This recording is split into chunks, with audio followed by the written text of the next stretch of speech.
नमस्कार. आजच्या भागात आपण करन्सी मार्केट, कमोडिटी मार्केट आणि डेरिव्हेटिव्ह्ज याविषयी चर्चा करणार आहोत.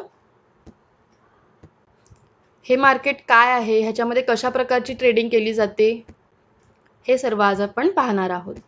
तर सर्वात आपण पहिले सुरुवात करणार आहोत कमोडिटी मार्केटपासून. यामध्ये फक्त विविध गोष्टींची ट्रेडिंग केली जाते. यामध्ये फक्त फ्युचर ट्रेडिंग केली जाते. तर या विविध वस्तू कोणत्या असतात? तर मेटल्स, एनर्जी किंवा ॲग्रिकल्चर अशा पद्धतीच्या वस्तू असतात. तर म्हणजे काय? तर gold, silver, platinum, copper, crude oil, natural gas, corn, beans, rice अशा पद्धतीच्या वस्तूंवर ट्रेडिंग केली जाते. त्याला कमोडिटी मार्केट असं म्हणतात. तर आता आपल्याला माहितीच आहे की NSE आणि BSE हे दोन एक्सचेंजचे प्रकार आहेत.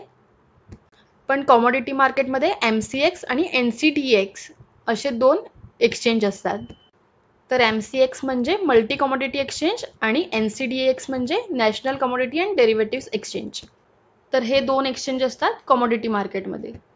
तर कमोडिटी मार्केटमध्ये आपण जी गुंतवणूक करतो ती आपण कायमस्वरूपी किंवा लॉंग टर्म अशी करू शकत नाही. यामध्ये फक्त ट्रेडिंग करावी लागते, जी कमीत कमी 1 महिना आणि जास्तीत जास्त 3 महिन्यापर्यंत असते. म्हणजे 3 महिन्यापर्यंत आपण ते ठेवू शकतो.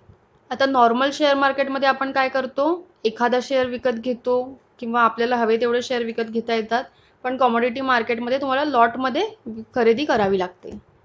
तर जशा की वेगवेगळ्या वस्तू, जसं की मी सांगितलं गोल्ड, सिल्वर, तर ह्या सगळ्यांची लॉटमध्ये तुम्हाला खरेदी विक्री करावी लागते. तर तुम्ही गुगल करून पाहू शकता की ह्याची लॉट साईज काय आहे, त्याची प्राईस त्यावेळेची तुम्हाला गुगलवर मिळून जाईल. तर आता आपल्याला समजलं की कमोडिटी मार्केट म्हणजे काय. तर आता आपण पाहणार आहोत करन्सी मार्केट म्हणजे काय. तर या नावावरूनच तुम्हाला समजलं असेल की करन्सी म्हणजे कोणत्याही देशाचं जे चलन आहे त्यावर ही मार्केट चालू असतं. तर त्या चलनावर ट्रेडिंग केली जाते, ह्याला करन्सी मार्केट असं म्हणतात. तर करन्सी मार्केटवर ही फ्युचर ट्रेडिंग केली जाते. ती NSE, BSE आणि MCX या 3 एक्सचेंजवर केली जाते. ही ट्रेडिंग कोणत्याही 2 देशांच्या चलनावर केली जाते आणि हिचा टाईम असतो सकाळी 9 ते संध्याकाळी 5. तर आता आपण पाहूया की ह्यामध्ये कोणकोणत्या करन्सी अवेलेबल आहेत.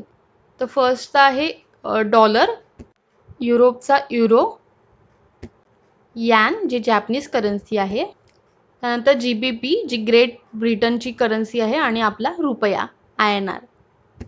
आता USD आणि INR, तर या जोडीचा अर्थ असा होतो की $1 किती रुपये येतात. जसं मी आधी सांगितलं की करन्सी 2 देशांच्या करन्सीवर ट्रेडिंग केली जाते. तर USD आणि INR असं चलन असेल तर त्या जोडीमध्ये एका डॉलरमध्ये किती रुपये येतात अशी ट्रेडिंग केली जाते. तर ही सुद्धा लॉटमध्येच केली जाते. आता थर्ड आहे डेरिव्हेटिव्ह्ज मार्केट.